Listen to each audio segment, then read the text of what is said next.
Hello friends, welcome to another captivating video of Wisdom Zone, and this is Shubro.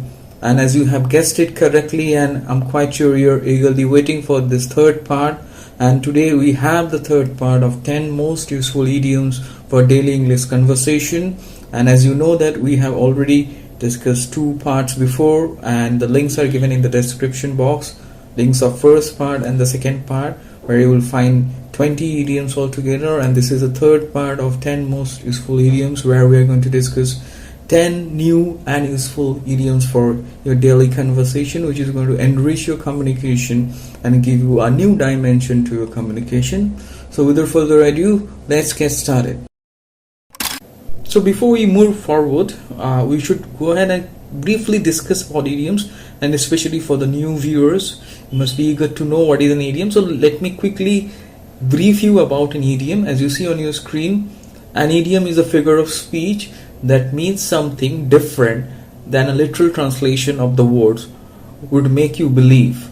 Okay, that means an idiom is a figure of speech, you all know, that means something different than a literal translation of the words would make you believe. That if you translate the words, the meaning you get, the overall meaning of the idiom would be different from that literal meaning. Okay, as simple as it is. So to use an idiom, you must know the meaning of that particular idiom, then only you'll be able to use those idioms. Say for example, raining cats and dogs. So as you see, raining cats and dogs, if you separately try to explain and try to understand the meanings, you will not get the meaning. But if you know the meaning, then you can use it. The meaning of this idiom is to rain heavily. Another example is to miss the boat. That means to miss an opportunity. So these are two examples I have given so that you can understand what is an idiom.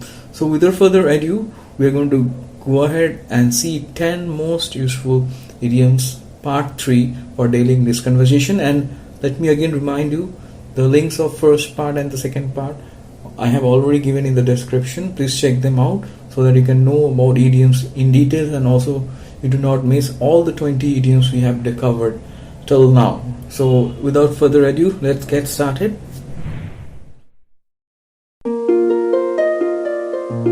Today we have the 10 most useful idioms for daily English conversation, and it's part 3, where we're going to quickly go ahead and discuss about 10 more useful idioms for our daily English conversation. So let's quickly begin. As you see, the first one which we have is in hot water. Okay, it's hot water. As you see, it's given on the screen, in hot water. So it means to be in a difficult situation and likely to be punished. So that is called in a hot water. So I'm typing the meaning. As you see, that means to be in a difficult situation and likely to be punished, right? So that's the meaning of this wonderful idiom, and it can be used in your daily conversation. Let me read out the example over here. Roy was in hot water last month as he failed to repay his loan. That means he was in serious difficulty or trouble. Okay, that means to be in hot water. Okay, that's the way you can use this wonderful idiom in your daily conversation. You can say that I was in hot water last month because I could not pay my bills, or someone is in hot water means the person is in some difficulty, or maybe the person can get punished also, right? So that is the meaning of this wonderful idiom. So up next we will see the second amazing idiom for today. As you see on your screen, it's given. Let me read it out. A leopard can't change its spots. Okay, this is a fascinating idiom. Again, let me read it out. A leopard can't change its spots. And let me also explain the meaning. I'm typing the meaning also. The meaning is that someone will never change their behavior or true character. Okay, that's the meaning of this idiom. That means you would not change your nature, your trait. You can also use the word trait, and you will remain the same person whom you are, irrespective of anything. That's the meaning of this idiom. That means that someone will never change their behavior or true nature or character. So I have also typed the meaning. As you see, that someone will never change their character or behavior. Okay, that's the way you can use. And let me just quickly read out the example. Mr. Patrick is quite unpunctual.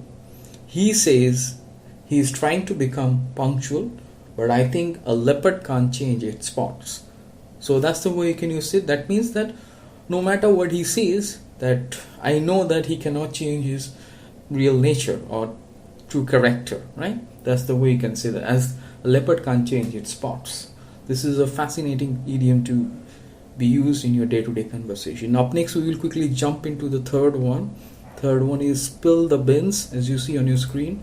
Spill the beans. Let me also explain you the meaning. This idiom is quite handy, in fact, in your daily conversation. All of them are, but this one is especially. Spill the beans. This idiom means to reveal a secret which was not disclosed before, which was kept secret, and to reveal a secret in public. Okay, so that is called to spill the beans. Okay,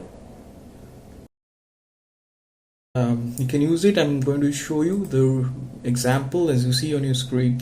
We are going to organize a surprise birthday party for Sam, so we requested everyone not to spill the beans. That means we requested not to disclose it. Okay, and we requested people to keep it confidential. So spill the beans means to reveal a secret publicly. Okay, to reveal a confidential thing which was not disclosed, right? So again, you can use it in other ways also. You can say that so and so, or you can say that Sam spilled the beans and told everyone about the surprise party. So like this way also you can use, right? So up next, we will straight away move to the next one, that is number 4. Let us turn our attention towards the fourth idiom for today, that is sit on the fence. As you see on your screen, sit on the fence. It is also a fascinating idiom on its own. So it means to refuse to take a decision. That means when you are take a decision, somehow you are not ready to take a decision and you remain neutral, right? That means you stay in between, right? Unable to take a decision. That is to sit on the fence, right? To refuse to take a decision and to remain neutral, right? Let me read out the example. As you see on your screen, he decided to sit on the fence during the match and pretended to be neutral. That means he tried to show that he is neutral, he is not supporting anyone perhaps, right? And by that way he tried to pretend that he is not in favor of anyone, right? So that's the way you can use. Sit on the fence means to be in between, okay, unable to decide, okay, which ones to support, whom to support. Okay, that's the way you can say that, sit on the fence, right? That means that in some sort of indecisive condition someone is in, that time also you can use this one, sit on the fence. Up next, we will see the fifth idiom for today. That is also quite interesting. As you see on your screen, the ball is in someone's court. The fifth idiom for today is the ball is in someone's court, right? So let me also tell you the meaning of this idiom. The ball is in someone's court. That means it is time for someone to deal with a problem or to make a decision. I'm also typing the meaning that it is time for someone to deal with a problem or make a decision, and you have done whatever you can do. Okay, it's up to the other person to take a decision or to deal with a problem, right? That means to take a decision. That means the ball is in someone's court, right? So like this way you can use it. As you see the example over here, I tried to help my friend Pat as much as I could, but the ball is in his court now. That means I have done my bit. Now it is up to him to take the initiative and do the needful, right? So it is his, I will say, the turn to deal with the situation or deal with the problem, right? That's the way you can use it, this idiom, that ball in someone's court, right? So up next we will see the sixth idiom for today. As you see on your screen, that is back to the drawing board. And as you see that go is given in the bracket, and sometimes you say go back to the drawing board. It is a fascinating idiom, especially it is used frequently in corporate communication. So let me explain the meaning. Back to the drawing board or go back to the drawing board, this idiom means back to the beginning or to start it again, as because something did not work. Okay, that's the meaning. Let me type you the meaning. Back to the beginning, to start it again, as something maybe that did not work. All right, so somehow again start again and back to the beginning once again. So that is called back to the drawing board or go back to the drawing board. As you see, the example is given. Let me quickly read it out. Our new ad campaign failed miserably, so it is time to go back to the drawing board, said the manager. Okay, that means the ad campaign failed miserably, and that's why the manager somehow initiated this thing and asked everyone to go back to the drawing board. That means start again, right from the beginning. That's the way you can use this, and it is used frequently in corporate communication. People who are from corporate sector, we can use this, that we have to go to the drawing board, that we have to make a fresh start from the beginning. Okay, up next we will see the 7th idiom for today, which is also a very useful one for your day-to-day conversation. That is to steal someone's thunder, and also it is very much relevant in terms of corporate communication. It is used frequently. So to steal someone thunder, this idiom means to prevent someone from getting success, attention, or praise. Okay, let me type you the meaning once again. To steal someone's thunder means to prevent someone from getting success, attention, or praise. Okay, so it is very relevant in corporate sector. So as you see the example, let me read it out. Yes, as you see on the screen, the 7th one, to steal someone's thunder. I have already explained the meaning. The example is there. I had a squabble with one of my colleagues as he tried to steal my thunder in front of the boss. So I had a dispute, I had an argument or squabble with one of my colleagues because he tried to maybe take the praise which I deserve, or he maybe tried to somehow get whatever I deserve, or he tried to take the attention. Okay, that's why I'm saying that he tried to steal my thunder. Okay, so that's the way you can put it, right? That means to prevent someone from getting success or attention, and you take that in place of that person. Okay, that means in place of that person, other person takes the success or attention or praise, right? So that's the meaning of this beautiful idiom, steal someone's thunder, and it can be used in corporate communication in a very manner. So up next we will see the number 8 idiom. The 8th idiom for today is to break the ice. As you see on your screen, to break the ice. To break the ice is also a very handy one. It is also used in corporate communication and also day-to-day conversation. It means to make people feel relaxed and comfortable. To break the ice means, let me type it, to make people feel relaxed and comfortable, right? So as you see, the example is given. Our new manager broke the ice by cracking a witty joke. That means he cracked a joke which somehow made people feel relaxed and which helped people feel comfortable in front of the new person. Maybe earlier all of them were a bit tensed.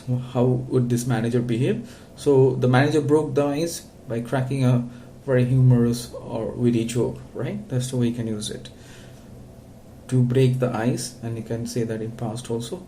Up next we will see the 9th idiom for today, that is out of the woods. As you see on your screen, out of the woods. This idiom is also quite interesting. It means simple, out of danger. It is just the opposite of the first one, that is in hot water. If someone is in difficult situation or problem, so that is called to be in hot water, and out of the wood means just the opposite. Out of the woods means out of danger. Okay, I hope you will be able to remember like this way, just the opposite of the first one, that is in hot water. Okay, just the opposite of that is out of the woods, that means out of danger. As you see the example, let me read it out. Paul met an accident last month, but now he is out of the woods. That means now he is out of danger. His condition is stable.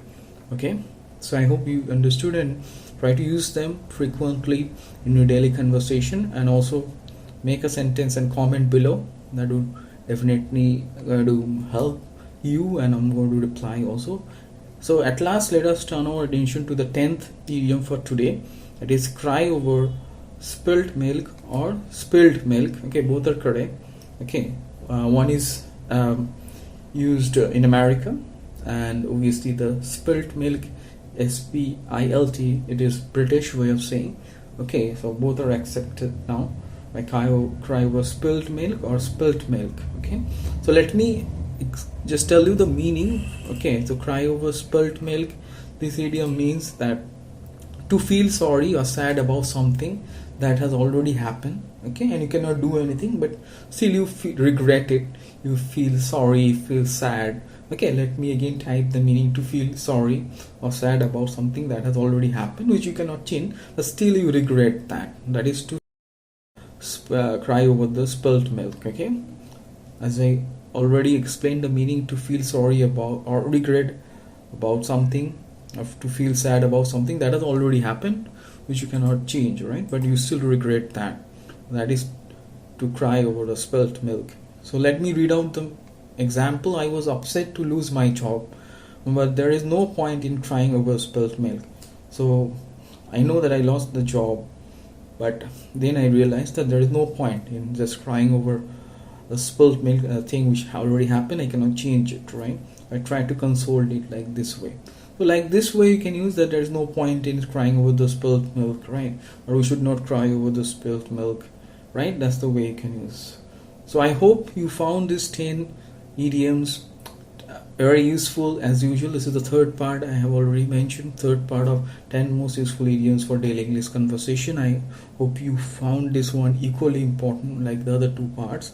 And at last, let me quickly recap. Let me scroll up. As you see, I'm scrolling up so that you can take a screenshot of the idioms and the meanings with examples. I'm scrolling down now so that you can see all the 10 idioms. And I'm quite sure you found this video extremely useful. And obviously, if you haven't subscribed to Wisdom Zone, do not forget to subscribe and hit the like button, and stay tuned for further informative videos. And do not forget to comment and make sentences with these idioms so that you can also practice these idioms in your daily conversation. So wish you all the luck and stay tuned for further videos.